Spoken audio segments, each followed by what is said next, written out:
વિપક્ષ સભ્યનો દાવો માત્ર પાલિકા નોટિસ આપે છે, કાર્યવાહી કરતા નથી. પાલિકા દ્વારા ગત વર્ષે જ જર્જરિત ભાગ ઉતારી પાડ્યા બાદ રહેતા 3 પરિવારને બિલ્ડિંગ ખાલી કરાવી હતી. બિલ્ડર અને દુકાનદારો દ્વારા સ્ટેબિલિટી સર્ટિફિકેટ રજૂ કરતા કામગીરી અટકી હતી. હાલમાં પણ પાલિકા દ્વારા 23 જર્જરિત ઇમારતોને નોટિસ પાઠવી હતી. અંકલેશ્વર નગરપાલિકા દ્વારા ચાલુ વર્ષે 3 નોટિસ બાદ પણ જર્જરિત બાંધકામ ના દૂર કરે તો પોલીસ બંદોબસ્ત સાથે ઉતરવા માટેનું આયોજન કરાયું છે.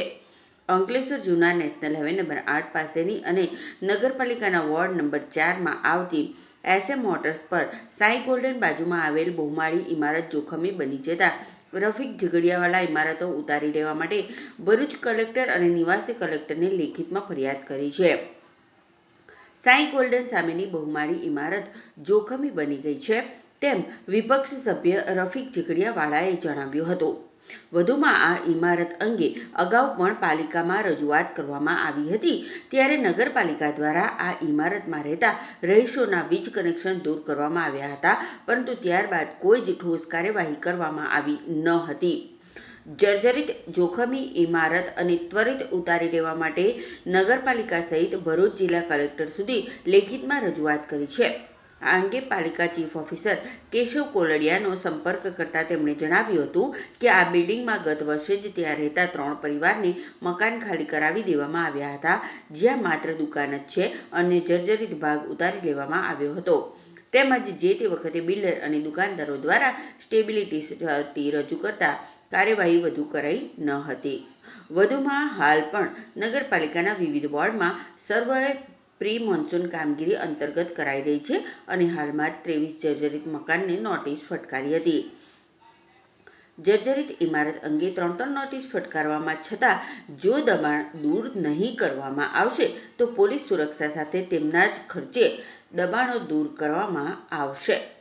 અંકલેશ્વર વોર્ડ નંબર 4ના વિસ્તારમાં આવેલ, મારા પોતાના વોર્ડના વિસ્તારમાં આવેલ ગોલ્ડન ટ્રેડ સેન્ટર, હાલ સાઈ ગોલ્ડન જેને કહેવાય છે, એની અંદર 3 ઇમારતો એટલી ભયાનક છે, ભયજનક છે કે જેને 2 વર્ષથી આ તંત્ર રવાડે ચડાવે છે. ચીફ ઓફિસર બોડામાં નાખે છે અને બોડાએ ખરેખર વાસ્તવિક જવાબ જે આપ્યો તો વાત બોડાની બરોબર છે કે 2012 પહેલાનું જે બાંધકામ હોય એ કાયદેસર રીતે નગરપાલિકા એને તોડી શકે. મેં ચીફ ઓફિસરની રજૂઆત કરી. આજે 2 વર્ષના ઉપરના સમયથી હું કરું છું રજૂઆત. ફ્લેટ ધારકો બચારા 2 વર્ષથી મારા ફરે છે ગમે ત્યાં, અને ચીફ ઓફિસર કહે છે કે આ દુકાનવાળા ને આમને તેમને. એટલે દુકાનવાળા એટલે આપણા કોઈ બાપ થોડા છે? સત્તાની આગળ તો સાણ પણ નકામું જ છે. એ તો તમારે પોતાને પાવર વાપરવો પડે અને દુકાનો સીલ કરીને પણ એ મિલકતો ઉતારી શકાય, પણ એમાં કોઈને રસ નથી. અને આ જે બિલ્ડર છે મનીષ, ખરેખર એની પણ દાનત નથી. જો જોવા જાય તો આની અંદર પટેલ એન્ડ કંપનીની કેટલી બધી તો મિલકત છે. તો પટેલ એન્ડ કંપની શું રિપેર કરવા માંગે છે કે શું, તે બિલ્ડર પણ કંઈ ખુલાસો કરતા નથી. અને આ ઇમારત જો નહીં તોડે તો બાજુની બિલ્ડિંગમાં લગભગ 400 જેટલા માણસોના પરિવારો રહે છે. અને આવીને જો કોઈ મર્યો તો એ બિલ્ડિંગની બાલ્કનીઓ, બીજે બધું બાંધકામ તૂટીને પડે છે નીચે, તો એ બિલ્ડર સવારની પોરમાં જ તમારે જલ્દીથી હટાવી લે છે એના મજૂરો, કે વાત મીડિયામાં નહીં જાય. આ છેલ્લે કંટાળી અને ફ્લેટ ધારકો મારી પાસે આવેલ હતા અને ફ્લેટ ધારકોએ મને રજૂઆત કરતા અમે તારીખ 19/5 નગરપાલિકામાં લખીને આપ્યો અને 20/5ના દિવસે હું બોડામાં જઈને બોડાના સીઈઓને 20-21 તારીખના જઈને મેં રૂબરૂ મુલાકાત કરી અને બહુ મને ઘણી સારી રીતે જવાબ આપવામાં આવ્યો બોડામાંથી સીઈઓ સાહેબે, અને વાત થઈ અને એમણે મને કીધું કે તમે નગરપાલિકાને કહો. આજે આટલા દિવસ થઈ ગયા, આજે 19 ને 20 તારીખ, આજે તારીખ મુકેશભાઈ કઈ થઈ?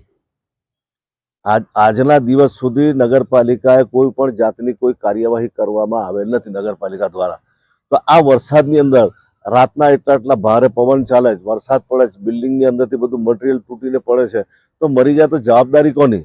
કેમ કે જો કોઈ મર્યું કે કોઈને નુકસાન થયું તો ચોક્કસપણે હું કહું છું કે મારે મારા વોર્ડમાં આવેલ હોવાથી મારે પોલીસ ફરિયાદ કે કોર્ટની કાર્યવાહી કોઈ પણ કરવી પડશે અને એ હું છોડું નહીં. જ્યારે ફ્લેટ ધારકોને ફ્લેટ ખાલી કરાવી દીધા, વિદ્યુત કનેક્શનો કાપી નાખ્યા, તો આ જવાબદારી તો એની.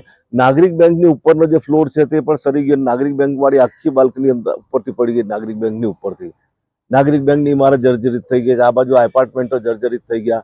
તો જવાબદારી કોની? ખરેખર તો સીઓએ આ કામ કરવું જોઈએ. ચીફ ઓફિસરે પર્સનલ ઇન્ટરેસ્ટ લઈને કે એની પોતાની ઉપર આવે નહીં. બાકી મેં તો લખીને આપી દીધું છે, કાયદેસરની કાર્યવાહીની અંદર ચીફ ઓફિસર પણ બાકાત રહે નહીં.